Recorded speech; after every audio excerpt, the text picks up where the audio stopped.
श्री गणेशाय नमः. श्री सरस्वते नमः. श्री गुरुभ्यो नमः. श्री कृष्णाय नमः. ओम नमो भगवते वासुदेवाय नमः.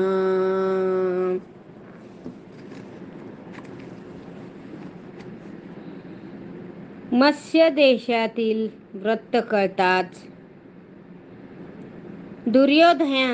दुर्योधनाने तात्काळ एक विशेष सभा बोलावली. तो सर्वांना उद्देशून म्हणाला, मित्र हो, विराटाच्या नगरातून जीमूत नामक बलाढ्य दैत्याचे वध झाल्याचे व गंधर्वांनी तेथील सेनापतीसह त्याच्या 105 बंधूंना ठार केल्याचे वृत्त समजले आहे. हे पांडवांचेच कृत्य असावे असा माझा दाट संशय आहे. मी हेरांना अधिक माहिती काढून आणण्यास सांगितलीच आहे, पण तरीही स्वस्थ बसून चालणार नाही. पांडवांचा अज्ञातवास संपायच्या आधी त्यांना शोधायलाच हवे. शोधकार्य वेगाने करावे लागणार आहे. सध्या पांडव द्रव्यहीन, मित्रहीन व हतबल आहे. ते विराटाकडे असतील तर प्रगट होणारच. कीचकाच्या मृत्यूचे विराटाचे सामर्थ्य कमी झाले आहे. गवळीवाडे लुटण्याचे निमित्त करून आपण त्याला युद्धाला उद्युक्त करू. त्याचा पराभव करून त्याचे राज्य हिरावून घेऊ. हे सर्वांनी मान्य केले. दुर्योधनाने सर्वांशी विचार विमर्श करून सुशर्माला 30,000 सैन्य देऊन विराटावर दक्षिणेकडून स्वारी करण्यास सांगितले. मग उर्वरित सैन्य घेऊन तो स्वतः उत्तरेकडून स्वारी करणार होता. सुशर्माने मत्स्य देशाच्या दक्षिण हद्दीत घुसून गवळीवाड्यातील गायी पळवून नेल्या.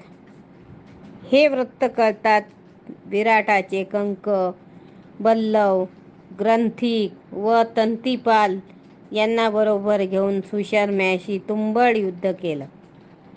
सुशर्म्याने विराटाला एकटे गाठून घायाळ केले आणि त्याला रथातून पळवून नेले. त्यामुळे त्याची सेना घाबरून पळू लागली. तेव्हा कंक म्हणजे धर्मराजा, धर्माने बल्लवाला पाठवले. त्याच्याबरोबर ग्रंथिक व तंतीपालही हेही गेले. त्यांनी सुशर्म्याच्या सेनेचा प्रचंड संहार करून त्याचा पराभव केला. विराटाला मुक्त केले. सुशर्म्याला कैद करून कंकासमोर आणले. मी विराटाचा दास आहे, मला क्षमा करा असे त्याच्याकडून बदवून घेतले आणि मगच सोडून दिले. ग्रंथिक आणि तंतीपाल यांनी गाई गुरांना गावाकडे नेले. या चौघांचे कसे आभार मानावेत हेच विराटाला समजेना. त्यांनी चौघांचे कौतुक करून त्यांचा मोठा सन्मान केला. दुसऱ्या दिवशी दुर्योधनाने कर्ण,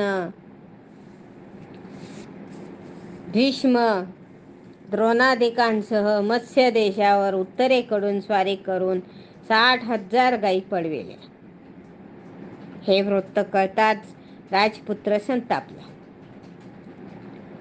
विराट राजा सर्व सैन्यानिशी दक्षिणेकडे गेला होता, म्हणून कौरवांचे पारिपत्य करण्यासाठी तो एकटाच निघाला. तेव्हा सैरंध्री म्हणाली, म्हणजे द्रौपदी, राजकुमार, आपण एकटे जाऊ नका. उत्तरेची नृत्य शिक्षिका बृहन्नडा ही पूर्वी अर्जुनाच्या रथाचे सारथ्य करीत होती. तिला बरोबर न्या. तेव्हा उत्तराने बृहन्नडेला रथ हाकण्यास सांगितले आणि तो स्वतः शस्त्रसज्ज होऊन रथात बसला. बृहन्नडाने घोड्यांना वायुवेगाने दौडविले. मार्गामध्ये राजपुत्र उत्तरा स्वतःच्या पराक्रमाच्या खूपच बडाया मारत होता. पण कौरवांच्या सेनेपाशी येताच त्यांचे बलाढ्य वीर व अफाट सैन्य पाहून तो प्राणभयाने व्याकुळ झाला. त्याचे हातपाय लटपटू लागले. त्याने बृहन्नडेला रथ माघारी वळविण्यास सांगितले. ती म्हणाली, राजकुमारा, तू क्षत्रिय आहेस, वीरोचित युद्ध कर. तेव्हा जाऊ दे त्या गायी. असे म्हणून तो नगराकडे पळत सुटला. बृहन्नडा त्याला पकडण्यासाठी धावू लागली. तिला पाहून भीष्म व द्रोणांना तो अर्जुन असल्याचे जाणवले. पण तो स्त्री वेशात असल्याने त्याची खात्री झाली नाही. बृहन्नडेने त्याला अरण्यात जाऊ दिले आणि शमी वृक्षापाशी पकडले. तो सुटकेसाठी धडपडू लागला. तेव्हा बृहन्नडा म्हणाली, काळजी करू नकोस.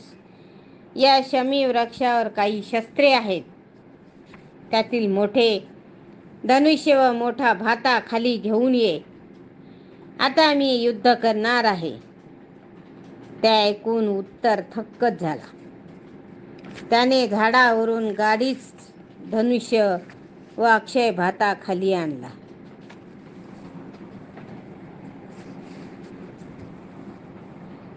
अर्जुनाचं गांडीव धनुष्य आणि अक्षय भाता खाली आणला आणि त्या वस्तू त्याला पेलवत सुद्धा नव्हत्या. त्याने विचारले, हे धनुष्य व भाता व झाडावरची अनेक आयुधे कोणाची आहेत? बृहन्नडा म्हणाली, पांडवांची. ते ऐकून उत्तराला खूप आश्चर्य वाटले. तो म्हणाला, सध्या ते कोठे आहेत? बृहन्नडा म्हणाली, ते तुमच्याच आश्रयाला आहेत, पण तुम्हालाच माहीत नाही. बृहन्नडेने त्याला कंक, बल्लव, ग्रंथिक, तंतीपाल व सैरंद्री याचा खरा परिचय सांगितला व म्हणाला, मी अर्जुन आहे. ते ऐकून उत्तर थक्कच झाला. त्याला अधिक बळ आले. त्याने अर्जुनाला साष्टांग नमस्कार केला. काही चूक घडली असल्यास क्षमा करावी अशी विनंती केली.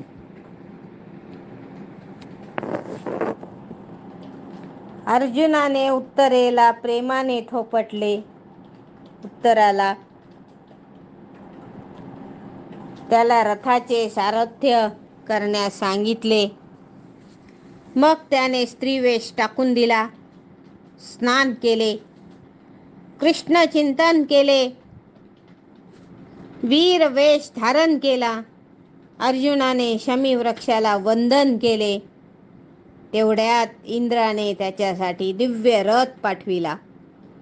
त्याच्या ध्वजस्थानी मारुती विराजमान होता. अर्जुन सज्ज होऊन रथात बसला. त्याने अस्त्राचे स्मरण करताच सर्व अस्त्रे तिथे प्रगट झाली. उत्तराने रथ हाकला.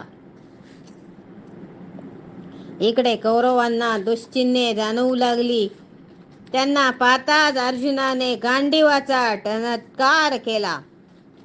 देवदत्त शंख वाजविला. त्यांच्या नादाने ब्रह्मांड थरथरले. कौरवांच्या छातीत धडकी भरली. अर्जुनाला येताना पाहून भीष्म द्रोणादिकांना खूपच आनंद झाला. द्रोणाचार्य व कृपाचार्य यांनी अर्जुनाची स्तुती केली. त्यामुळे दुर्योधन व कर्णाने त्यांची निंदा केली. त्यामुळे संतापलेला अश्वत्थामा खड्ग उगारून कर्णावर धावला. तेव्हा दुर्योधनाने त्याची क्षमा मागून त्याला शांत केला. द्रोणांनीही कर्णाला खडसावले. अर्जुन आला आहे, आता दाखव आपला पुरुषार्थ. आम्हाला ब्राह्मण म्हणून हिणवू नकोस. पृथ्वी निक्षत्रिय करणारा परशुराम ब्राह्मणच होता, हे लक्षात ठेव. त्यानंतर भीष्मांनी दिवस मोजले आणि दुर्योधनाला म्हणाले, पांडवांचा वनवास आणि अज्ञातवास अशी 13 वर्ष पूर्ण झाली आहेत. सावध हो. त्यांचे राज्य त्यांना परत दे, नाहीतर अनर्थ होईल. पण दुर्योधनाने त्यांचे ऐकले नाही. मग भीष्मांनी त्याला गायी हस्तिनापुराकडे नेण्यास सांगितल्या आणि अर्धे सैन्य घेऊन अर्जुनाशी लढण्यास सज्ज झाले. अर्जुनाने भीष्म द्रोणादिकांना दुरूनच वंदन केले आणि कुरु सेनेला वळसा घालून तो वायू वेगाने दुर्योधनाचा पाठलाग करू लागला. ते पाहून भीष्म, द्रोण, कर्ण, कृपाचार्य, अश्वत्थामा, दुःशासनादी मंडळी दुर्योधनाच्या रक्षणार्थी धावली. मग सुरू झाले एकच तुंबळ युद्ध. अर्जुनाने भयंकर शरवृष्टी करून कुरुसेनेचा नाश आरंभविला. हजारो वीर मारले. त्या रणधुमाळीमध्ये गायी विराटाच्या नगराकडे पळून गेल्या. मुख्य कार्य झाले होते. अर्जुनाने त्वेषाने युद्ध करून दुर्योधन, दुःशासन, कर्ण, भीष्म, द्रोण, कृप, अश्वत्थामा या सर्वांना गंभीर जखमी केले. मग मोहनास्त्राने संपूर्ण कुरुसेनाला मूर्छित पाडले. प्रवापनास्त्राने कौरव वीरांच्या अर्ध्या मिशा भादरल्या. त्यांच्या डोक्यावरचे केस अस्ताव्यस्त कापून त्यांना पुरते विद्रूप करून टाकले. भीष्म, द्रोणाचार्य, कृपाचार्य व अश्वत्थामा यांना वगळून बाकी सर्वांची विटंबना केली. युद्धाला जाण्यापूर्वी उत्तराने मी कौरवांची उत्तरीय वस्त्रे व शेले उत्तरेसाठी हिरावून आणीन अशी अंतपुरात बढाई मारली होती. म्हणून अर्जुनाने त्याला कर्ण, दुर्योधन, दुःशासनवादिकांची वस्त्रे काढून आणण्यास सांगितली. गुरुजनांना वंदन करून अर्जुन माघारी वळला. त्याने आपली वस्त्रे शमीवर ठेवून दिली. रथ इंद्राकडे पाठविला. प्रहन्नडेचे रूप घेऊन तो उत्तराचे सारथ्य करू लागला. या घटनेचे 3 दिवस कोठेही वाच्यता करायची नाही अशी सूचना अर्जुनाने त्याला आधीच देऊन ठेवली होती. त्यामुळे उत्तरानेच कौरवांवर विजय मिळविला असे सर्वांना वाटले. विराटाने उत्तराची पाठ थोपटली. प्रजेने आनंद व्यक्त केला. तिकडे शुद्धीवर आलेला कौरव आपली अवस्था पाहून पुरते खजील झाले. अपमान आणि पराभव यांनी लज्जित होऊन ते हस्तिनापुरास परतले. हरये नमः. हरये नमः. हरये नमः.